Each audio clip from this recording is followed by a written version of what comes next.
जी अस्सलाम वालेकुम। अब हम लोग देखेंगे चैप्टर नंबर 3 यानी sale of drugs, drug rules 2007 के अंदर chapter number 3 sale of drugs. इसमें देखिए आप सेक्शन नंबर 14 लिखा हुआ है, licences under the rules the licensing authority में issue a licence of the pharmacy or a licence of a medical store. ये आपको पता है कि लाइसेंसिंग अथॉरिटी ये इशू करेगी। 15 के अंदर है application and fee for licence.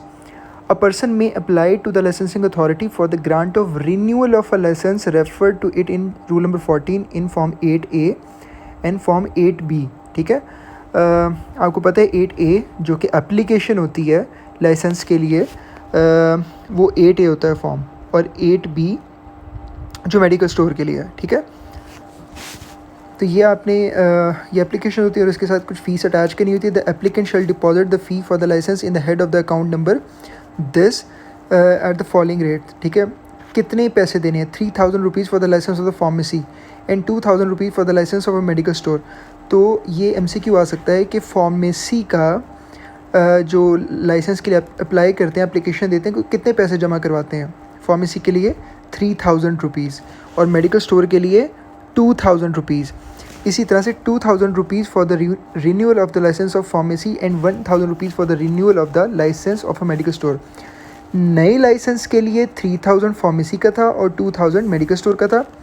अब जिनका पहले से लाइसेंस बना होता है और एक्सपायर होने वाला होता है, एक्सपायर हो गया होता है, उसके रिन्यूअल के लिए अगर फार्मेसी का है तो रिन्यूअल कितने में होगा? 2000 रुपये में, 2000 rupees.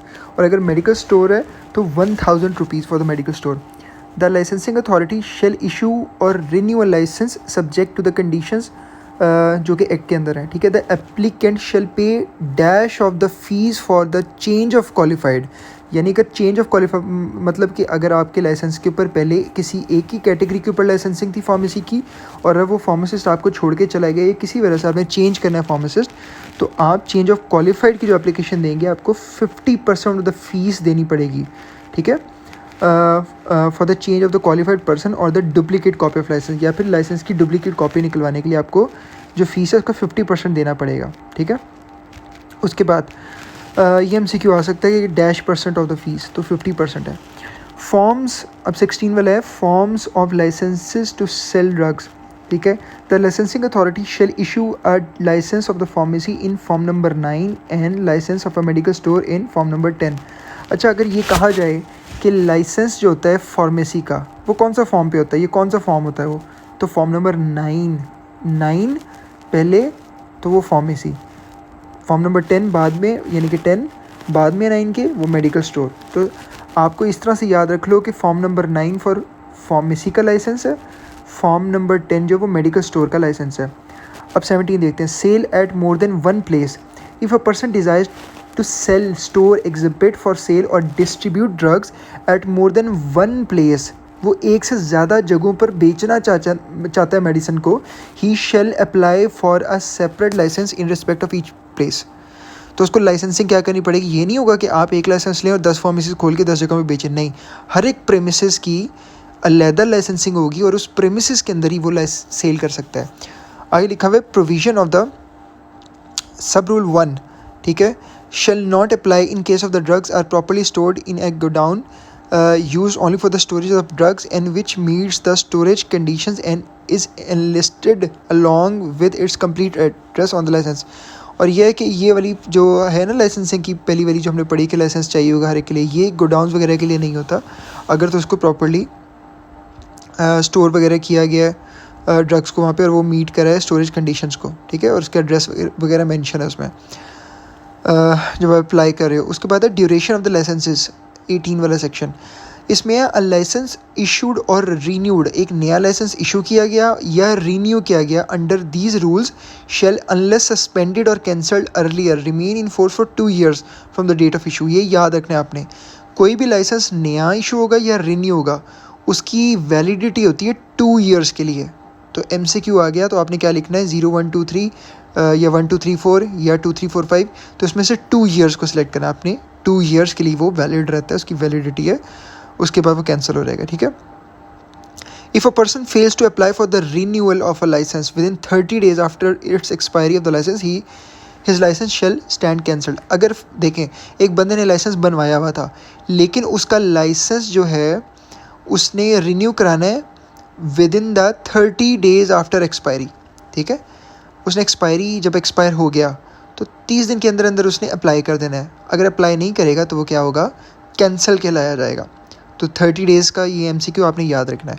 If a person applies for the renewal of the licence within 30 डेज़, अब वो 30 डेज़ के अंदर अंदर अप्लाई कर देता है after the expiry of the licence, his licence shall remain in force, ठीक है, until an order on the application is pass by the licensing authority. अब एक बंदे का लाइसेंस था, वो एक्सपायर हो गया, उसने 30 दिन के अंदर अंदर, ठीक है, 30 दिन के बाद उसने अप्लाई कर दिया हुआ है, तो क्या होगा, उसका लाइसेंस वैलिड रहेगा। वो क्या करता है, वो जाके चालान जमा करवा देता है, एप्लीकेशन सबमिट कर देता है, तो वो चालान की कॉपी जो होता है वो एज अ लाइसेंस के तौर पे ही गिनी जाती है उसकी, तो वो वैलिड रहता है। तो कितने दिन के अंदर अंदर, 30 दिन के अंदर या 30 दिन तक कर दे वो करो। The licensing authority shall issue a receipt of an application of a licence of the renewal, यानी वो क्या करेगा, रसीद दे देगा रिन्यूअल की, ठीक है। ये देते हैं लाइसेंस की रसीद। Secretary district quality control board जब लाइसेंसिंग के लिए एप्लीकेशन आती है तो उनको फ़ीस जमा करके उनकी फाइल सबमिट करके उनको रसीद दे देते हैं। The licensing authority shall dispose of an application for a license or renewal of a license within 45 days of the receipt of the application। जब देखें लाइसेंसिंग अथॉरिटी क्या करती है कि जब एक एप्लीकेशन आपके पास आती है, ठीक है, तो उस एप्लीकेशन के आने से लेकर, ठीक है, ये रिन्यूअल का पूरा जो प्रोसेस है ये कितने दिन के अंदर कंप्लीट हो जाना चाहिए, dash days, 30 days, 45 days, 60 days, 90 days. तो आपने लिखना है 45 डेज़। MCQ क्या होगा correct, 45 days of the receipt of the application. If the licensing authority fails to dispose of the application within the specified time, it shall record reasons for its failure, ठीक है।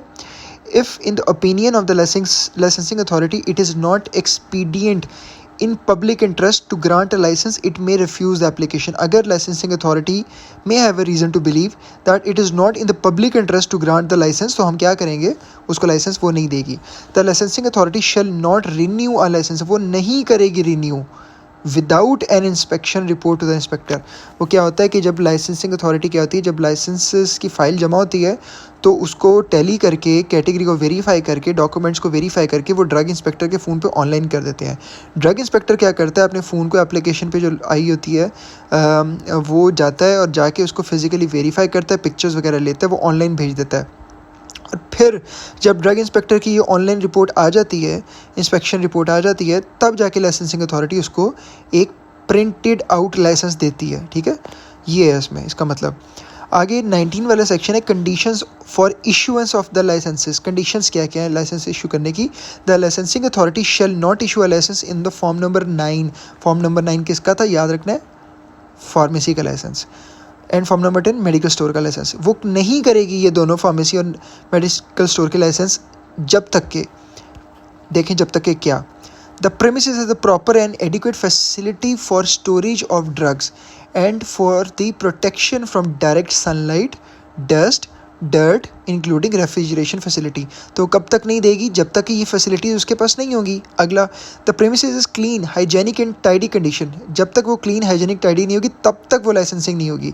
In case of the licence of the pharmacy, pharmacy के चक्कर में in which preparation of a compounding of the drug is undertaken, जहाँ पे compounding भी होती है, the premises has fulfilled the requirements contained in the schedule F. Schedule F होता है minimum requirements for a pharmacy, ठीक है। तो अगर एक ऐसी फार्मेसी जहाँ पे कंपाउंडिंग भी हो रही है, वहाँ पे स्केड्यूल एफ यानी minimum requirements for the pharmacy fulfil होंगी, तभी लाइसेंसिंग होगी। ये याद रखना आपने, ठीक है। ये नीचे स्केड्यूल एफ है, वो आपने देख लेना है। The covered area of the premises of the pharmacy is not be less then 140 square feet with minimum breadth of 8 feet in the front and height of 8 feet in the case of the medical store, ठीक है। And 96 square feet with minimum breadth of 8 feet and height कितनी 8 feet. इसका simple सा तरीका मैं आपको बताता हूँ। एक ड्रग इंस्पेक्टर जब जाता है एक फार्मेसी पे, तो फार्मेसी की फ्रंट जो होता है ना, फ्रंट, वो कम से कम 8 फीट होना चाहिए, नहीं होगा तो लाइसेंसिंग नहीं हो सकती। उसकी हाइट भी कितनी होनी चाहिए, 8 फीट होनी चाहिए। और जब लेंथ और विड्थ यानी ब्रेथ को मल्टीप्लाई करते हैं तो कितना एरिया उसका बनना, उसका जो एरिया है ना, लेंथ जो है फार्मेसी की जो लेंथ है फ्रंट से लेकर बैक तक, और जो उसका फ्रंट है उसको जब मल्टीप्लाई करते हैं तो उसका एरिया निकल आता है, ठीक है। ये कितना होना चाहिए, ये 140 स्क्वायर फीट, 140 स्क्वायर फीट होना चाहिए कम से कम, ठीक है, ये आपने याद रखना है। उसके बाद है कि इसमें जो मेडिकल स्टोर है उसका कितना होना चाहिए, उसका 96 स्क्वायर फीट। तो आपको एमसीक्यू आता है कि बताएं एरिया ऑफ द फार्मेसी कितना होना चाहिए, कितना होना चाहिए, 140 स्क्वायर फीट कम से कम, और उसकी ब्रेथ कितनी होनी चाहिए, 96 स्क्वायर फीट होनी चाहिए, ठीक है। आगे, the applicant is not a convict, applicant क्या है, कन्विक्ट ना हो, ठीक है, उसको कोई, उस पर कोई FIR ना हो, कोई कुछ ना हो, उसको कोई जुराइम में मुलविस ना हो। और आगे क्या लिखा है, who has been sentenced for imprisonment for a period of 1 year और मोर, ठीक है, या फिर उसको इम्प्रिजनमेंट इतनी ना हो, कितनी, 1 ईयर की या ज़्यादा की, और सेंटेंस टू पे फाइन ऑफ 30,000 रुपीज़ और मोर फॉर मैन्युफैक्चरिंग और सेलिंग स्पूरियस ड्रग्स। किस बंदे को लाइसेंस नहीं मिल सकता, सिंपल, अगर वो कन्विक्टेड है, अगर उस पर 1 साल से ज़्यादा की कैद है, अगर उस पर 30,000 रुपीज़ जुर्माना या ज़्यादा का जुर्माना है।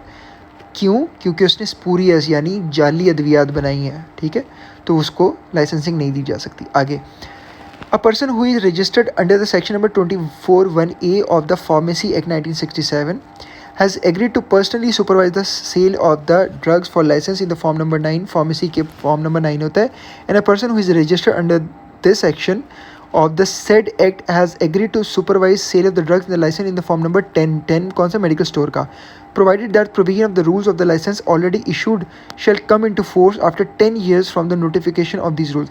इसमें सिंपल आपने ये MCQs याद रखना है कि वो बंदा जो पर्सन है जो रजिस्टर्ड है, ठीक है, यानी वो एक फार्मासिस्ट है या एक क्वालिफाइड पर्सन है, यानी कि वो कैटेगरी A वाला है या कैटेगरी B वाला है, ठीक है, उसको पर्सनली सुपरवाइज नहीं करेगा तो लाइसेंसिंग नहीं हो सकती। आगे लिखा हुआ, the licensing authority shall not issue a licence without inspection report by the committee comprising of secretary of the DQCB यानी district board of the area and the drug inspector, यानी सेक्रेटरी जो licensing को online करता है और drug inspector जो उसको physically जाके इंस्पेक्ट करता है, उन दोनों के बगैर, उनकी रिपोर्ट के बगैर इनको लाइसेंसिंग नहीं दी जाएगी। अब हम पढ़ेंगे कंडीशंस ऑफ द लाइसेंसेस। देखिए, लाइसेंसिंग की कंडीशंस क्या है, ये आपने याद रखनी चीज़ है, ठीक है, MCQs के लिए इंपॉर्टेंट है, सिंपल है लेकिन इंपॉर्टेंट है। The licensing authority shall issue a licence in the form number 9 and form number 10 subject to the condition stated in the licence, ठीक है। फॉर्म नंबर 9 में, ठीक है, लाइसेंसिंग होगी किसकी, फार्मेसी की, फिर याद रखना MCQ। फॉर्म नंबर 10 में किसकी थी, मेडिकल स्टोर की। इन case of the pharmacy the person shall display the word pharmacy PHARMACY outside the wall of the pharmacy in white writing। अच्छा, ये मैं आपको बता दूं कि एक फार्मेसी वाले के लिए ना वाइट में लिखा होगा फार्मेसी, ठीक है, बैकग्राउंड उसका होगा ग्रीन कलर, लेंथ होगी इस बोर्ड की 5 फीट और विड्थ होगी 2.5 फीट, ठीक है। और मेडिकल स्टोर के लिए क्या होगा, लिखा होगा मेडिकल स्टोर, ठीक है, MEDICL स्पेस STORE, और ये इसका बैकग्राउंड होगा ब्लू, और ये भी उन्होंने बाहर लगाया होगा। तो याद रखना है लेंथ कितनी है बोर्ड की, 5 फीट। तो MCQ में आपने क्या लिखना है, लेंथ कितनी है बोर्ड की, 5 फीट, ठीक है, और इसकी विड्थ कितनी होगी, 2.5 फीट, ठीक है। और फार्मेसी के लिए बैकग्राउंड क्या होगा, ब्लू या ग्रीन, फार्मेसी के लिए ग्रीन होगा और मेडिकल स्टोर के लिए ब्लू होगा, ठीक है। ये MCQ याद रखना है आपने।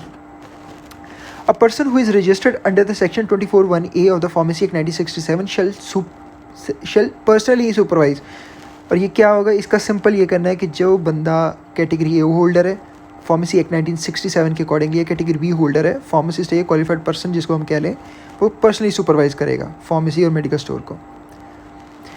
आगे लिखा हुआ है द C वाला है, the supply of the drug shall be recorded suitably and the records and the bills of the counter foil shall be preserve for the period at least 3 years from the date of cell.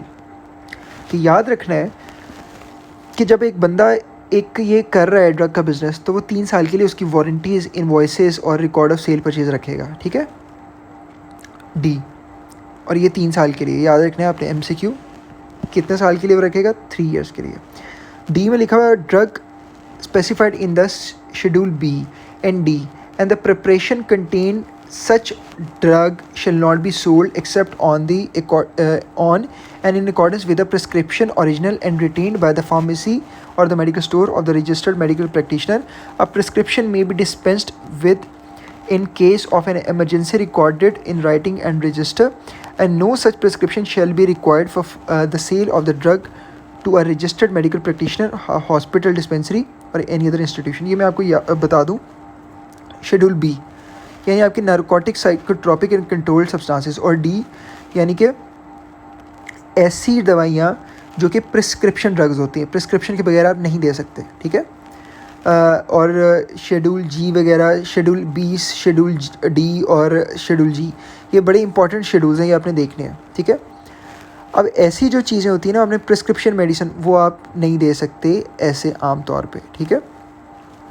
और अगर ये जो prescription drugs they रहे हैं तो इसकी क्या करनी होती है, आपने प्रिस्क्रिप्शन इसकी रखनी होती है फार्मेसी वाले ने, ठीक है। उसके बाद और आपने ये भी याद रखना है कि ये शेड्यूल जी वाली ड्रग्स कब नहीं दे सकते, वो मेडिकल स्टोर पे नहीं दे सकते, ठीक है। ई वाला, subject to the rule number 1, a licensee of the medical store shall not sell or store a drug mentioned in the schedule G. ये वही बात कि मेडिकल स्टोर वाली शेड्यूल जी वाली ड्रग्स नहीं बेच सकते। The sale of the drugs specified in the Schedule B and D shall be recorded at the time of the supply in the register, specially maintained for the purpose of the serial number of the entry of the register. अभी आपने याद रखना है कि controlled, psychotropic, narcotic drugs जो होती है ना, उनका डेट ऑफ सेल, उसका सीरियल नंबर, प्रिस्क्राइब किसने की, किस डॉक्टर ने, सेल किस पेशेंट को की, कितना बैलेंस में पहले था, कितना बाद में रह गया, क्वांटिटी उसकी कितनी है सोल्ड, मैन्युफैक्चरर कौन है, और उसके बाद क्वालिफाइड पर्सन के साइन सिग्नेचर, उसका बैच नंबर, ठीक है। ये सारी की सारी चीज़ें जो है ये आपने एक नारकोटिक और कंट्रोल्ड सब्सटेंसेस का रजिस्टर उसमें रखनी होती है, और वो फार्मेसी साइन करता है। If the drug specified in the schedule D is sold on the prescription on which the drug has been sold on the previous occasion, it shall be sufficient if the entry in the register include serial number, ठीक है। अगर ये drugs पहले ये cell की गई हैं D में और अब ये दोबारा सेल की गई हैं तो वो सफिशेंट कि आप अगर ये पहले रिकॉर्ड उसका अवेलेबल है, ठीक है। आपने ये बस इसको अपडेट कर देना थोड़ा सा देख के। For the purpose of this rule a prescription shall, prescription क्या होनी चाहिए इस रूल के लिए, ये जो BOD के हवाले से है कि आपने रिकॉर्ड करना है कंट्रोल नारकोटिक, साइकोट्रोपिक ड्रग्स वगैरह और प्रिस्क्रिप्शन ड्रग्स जो हैं। प्रिस्क्रिप्शन जो है be in writing and be signed by the person giving it, doctor उसको साइन करके देगा प्रिस्क्रिप्शन को। स्पेसिफाई द नेम और address of the person for whose treatment it is given, और क्या करेगा, उसका नेम और एड्रेस होगा प्रिस्क्रिप्शन के ऊपर। Indicate the total quantity of the drugs to be supplied and dose to be taken, ये भी क्वांटिटी और डोज भी मेंशन करेगा डॉक्टर, ठीक है। एन इनवॉइस और the bill for the purchase of the drug shall be preserve for the period at least 3 years। जो medical store वाले हैं वो क्या करेंगे, इनवॉइस वारंटी को कितने साल के लिए रखेंगे, 3 years के लिए रखेंगे, ठीक है। A manufacturer, importer or the seller of the drug shall sell the drug only to a holder of the valid drug license। ये याद रखना है कि डिस्ट्रीब्यूटर, मैन्युफैक्चरर, इंपोर्टर, सेलर सिर्फ किसको मेडिसिन देंगे, उसको देंगे जो कि वैलिड लाइसेंस रखता है या फिर रजिस्टर्ड मेडिकल प्रैक्टिशनर है, and shall issue a invoice warranty at the time the sale. अगर कोई डिस्ट्रीब्यूटर क्या करते हैं कि वो बगैर वारंटी इनवॉइस और उसके ना बगैर लाइसेंस के वो ये बगैर जारी कर देते हैं, दे देते हैं उनको मेडिसिन दे देते हैं, तो ये गलत है। In case of the sale of the drugs to a registered medical practitioner, अगर एक मेडिकल प्रैक्टिशनर को दे रहे हैं कोई फिजिशियन वगैरह, the manufacturer, importer, seller of the drugs shall send a copy of the invoice and warranty to the inspector. और वो क्या करेगा, तो ये इनवॉइस वारंटी किसको देगा, किसको देगा, इंस्पेक्टर को। In case of the sale of the drug to a registered medical practitioner, the manufacturer, importer or the seller of the drug shall send a copy of the invoice to the warranty of the inspector. The registered medical practitioner or the doctor of veterinary medicine is exempted from the requirements of a drug sale licence if the drug is for his patient. अगर वो drug अगर doctor के patients के लिए drug है तो फिर वो ना करे, ठीक है, वो खुद अपने पेशेंट्स को दे सकता है। If the record of the drug specified in schedule B and D is maintain, अगर वो मेंटेन करा रिकॉर्ड को, प्रोवाइडेड दैट नो फार्मेसी और the medical store shall be allowed except and in accordance with the provisions of these rules, ठीक है। The invoice and warranty, अब 7th वाला point देखिए, the invoice and the warranty shall bear the full name, इसके ऊपर पूरा नाम होना चाहिए, एड्रेस होना चाहिए परचेजर का, वारंटर का, ठीक है, याद रखना है। 8 point, the manufacturer, importer or the seller of the drugs shall maintain record of the purchase of the sale of the drug and shall preserve the record for at least dash years. Manufacturer importer seller क्या करेगा record रखेगा कितने साल के लिए, 3 साल के लिए उसको रखना है.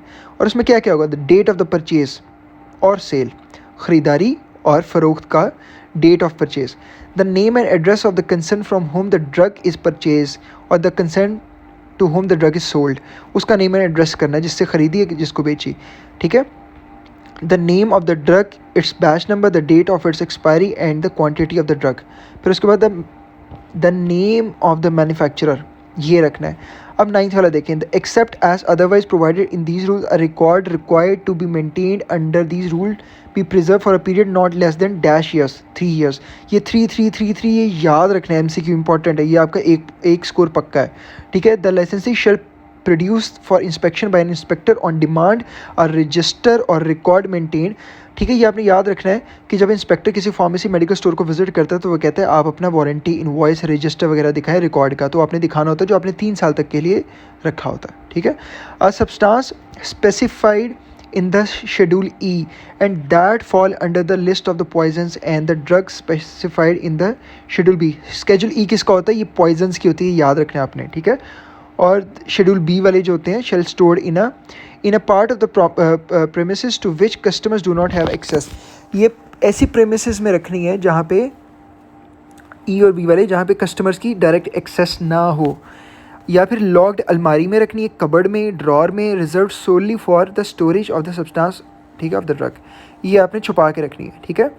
उसके बाद लिखना है, उसके बाद देखना है हमने कैंसलेशन और द सस्पेंशन लाइसेंस. याद रखना है इन चीज़ों को. The licensing authority may on the report of the inspector और प्रोविंशियल और डिस्ट्रिक्ट बोर्ड, यानी प्रोविंशियल क्वालिटी कंट्रोल बोर्ड या district quality control board inspector की रिपोर्ट पे क्या कर सकते हैं, after giving the licence an opportunity to show cause and by an order in writing stating the reasons cancel a licence issued under these rules. वो licence को cancel कर सकते हैं या उसको सस्पेंड कर सकते हैं फॉर अ पीरियड जितना वो समझे कि हो सकता है. ठीक है.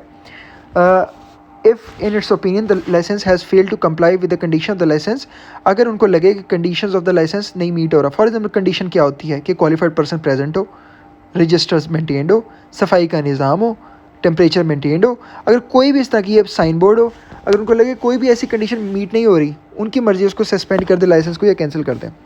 अगला 22वां, प्रोविंशियल एपेलेट अथॉरिटी. ठीक है. A person aggrieved by an order of the licensing authority may prefer an appeal. एक बंदा जो दुखी है, ये वो नहीं माना ऐसे ऑर्डर को जो लाइसेंसिंग अथॉरिटी ने किया, उसके लाइसेंस को कैंसिल कर दिया, सस्पेंड कर दिया, वो अपील कर सकता है प्रोविंशियल एपेलेट अथॉरिटी में within dash days of the date of the order. एक जब ऑर्डर आया ना कि सस्पेंड करते हैं जी, हम इस प्रोविंशियल बोर्ड कहता है या डिस्ट्रिक्ट बोर्ड कहता है कि हम इस फलां फार्मेसी या मेडिकल स्टोर के लाइसेंस को कैंसिल सस्पेंड करते हैं, और ये हुआ फॉर एग्जांपल 2 अप्रैल 2021 को, तो इस 2 अप्रैल से लेकर 30 डेज़ के अंदर अंदर आप अपील कर देंगे तो उस पर्सन को सुना जाएगा. ठीक है. प्रोविंशियल एपेलेट अथॉरिटी में 30 डेज़ फ्रॉम द ऑर्डर, याद रखना है. डैश डेज़ 15, 30, 45, 60, तो आपने 30 डेज़ को टिक करना है MCQs में. The additional chief secretary of the government shall be the provincial appellate authority for the purpose of hearing appeals against an order of the licensing authority. तो ये कौन सुनेगा? एडिशनल चीफ सेक्रेटरी सुनेगा. The provincial appellate authority may direct an officers or an official of the government to assist the authority. तो ये appellate authority क्या कर सकती है? किसी भी गवर्नमेंट को ऑफिसर को कह सकते हैं कि उसको असिस्ट करे. The provincial appellate authority shall, after giving the appellant an opportunity of hearing, pass such order as it deems fit. An order of the drug authority shall be final and cannot be called in question before any forum. तो ये क्या होगा कि इस जब appellate authority के पास for example cancel हो गया लाइसेंस, ये बंदा गया फार्मेसी वाला जिसका लाइसेंस कैंसिल हो गया, एडिशनल जो चीफ सेक्रेटरी है उसके पास, वो उसको क्या करेगा, एक इसको हियरिंग का मौका देगा और उसके बाद फैसला करेगा, और जो फैसला होगा वो फुल एंड फाइनल होगा. ठीक है. अब आपने ये देखना है कि इसमें रिपोर्ट्स कौन कौन सी होती हैं, जो स्केड्यूल्स कौन से होते हैं. स्केड्यूल ए में क्या होता है, ड्रग इंस्पेक्टर की मंथली रिपोर्ट होती है. स्केड्यूल ए फॉर्म नंबर 1. स्केड्यूल ए फॉर्म 1 में ड्रग इंस्पेक्टर की मंथली रिपोर्ट होती है कि उसने कौन कौन सी जगह विजिट की, क्या क्या देखा, कितने इंस्पेक्शंस थी, कितने चलान किए, कितने सैंपल्स लिए। तो ये क्या monthly report from the inspector, form number 1। Form number 2 होता है मंथली रिपोर्ट फ्रॉम